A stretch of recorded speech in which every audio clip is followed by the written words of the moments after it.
Hi everyone, this is Sean. Welcome back to my channel. Please press the like button if you like this video. Send this video to other people if you believe that this video is going to help them out. Subscribe if you're not yet subscribed. And if you've been subscribed to my channel, thank you so much for your patronage. We are now over 2,100 subscribers. The other week we were at 2,000 subscribers, and now we're over 2,000. We're at 2,100. We get about 5 to 7 new subscribers a day. I appreciate every one of you. In the community section, the community tab of YouTube on this channel, I made a post the other week, and that post revolves around the question of what questions do you guys have for me? So far, I've answered about 3 questions. Actually, no, I answered 2 questions already directly. I'm going to answer a 3rd question today. That question is from a subscriber. He goes by the name of Security. And I believe he has body camera footage. He's one of the body camera channels. I didn't even know he had any content on his channel, but he does. And he goes by the name, once again, of Security. So this video is made in response to his question of, can private security physically remove somebody from property? Let me first discuss this. This is not legal advice, not professional advice. I am never going to tell you what to do. All I'm doing is creating a video so that it opens up dialogue for everybody. I want to hear from you guys. And also, if you're chiming in on the channel, if you see a comment in the comment section below, guys, it's never legal advice, it's never professional advice. It's advice from that particular person. You could take it or you can leave it. I recommend that you don't even use my videos as professional legal advice or any comments. Go seek professional training. That is my professional advice to you. If you want to physically remove somebody from the premises, number 1 is you should consult with your SOPs. Make sure that it's within policy that you go hands-on with people. Some security companies don't even have a hands-on policy. If this is a hands-off policy, then that's what it means, hands-off.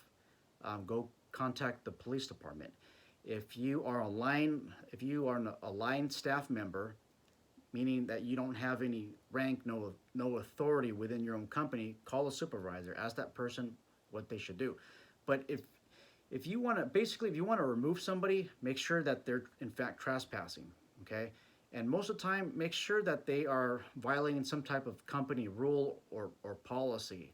And the reason why you want to do that is to avoid any issues of discrimination. Okay, discrimination is a big topic.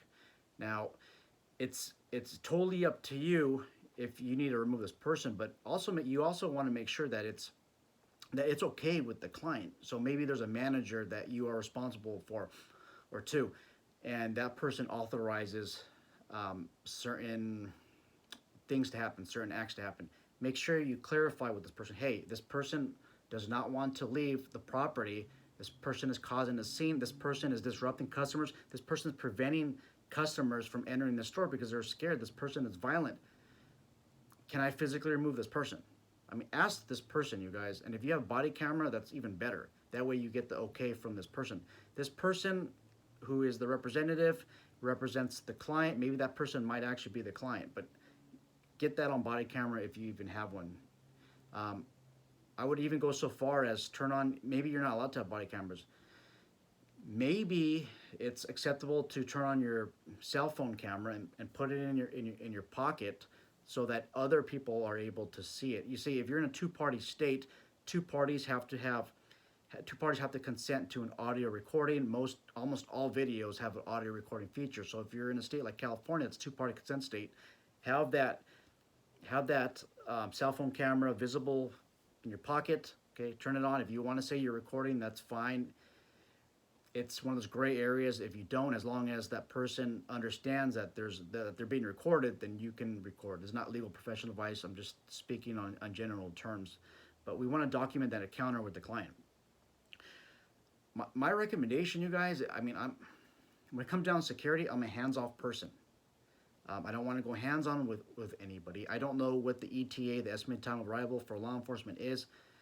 I don't want to go hands-on. There's not the manpower that is common in law enforcement. I mean, in law enforcement, I could call for backup. I could call for more units, and I'm going to get 2 or 3, depending on what time of the day it is. I might get 10 officers from outside agencies, but it's not the same with security. And you might think that your backup is maybe one of the store clerks who's your friend or somebody at the register. But when it comes down to it, when you're fighting with somebody, you guys, they might not even be your friend. They might not even help.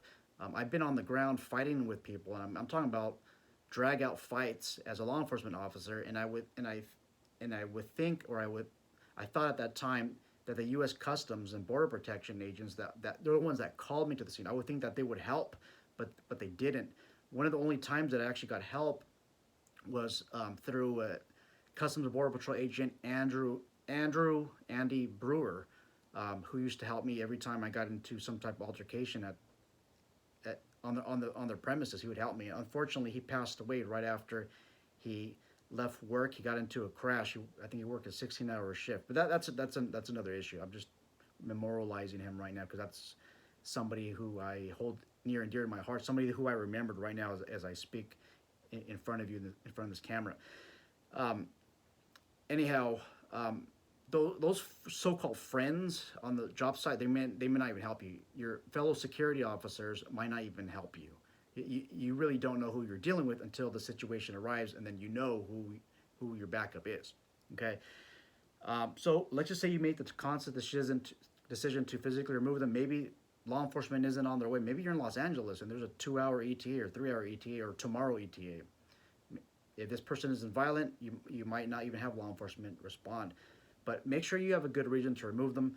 I'm not giving you any tactics or training, but the way that I remember being trained as a law enforcement officer and security officer is you basically, when you're escorting them or you're having them leave, with a cup, you kind of make a cup like this with your hand, and you're holding one of their arms just like this. This is really hard to show on camera, by the way.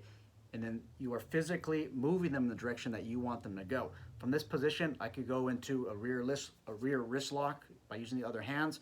I could feel if they're going to elbow me. I could feel if they're going to stiffen up.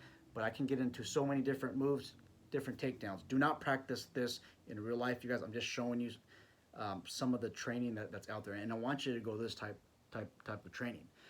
But yes, the answer is yes. You could physically remove this person, but please have a good reason. It is my advice to not go hands-on with people. Now, I've worked clubs and bars, and it's almost like you have to go hands-on because the police are not going to show up.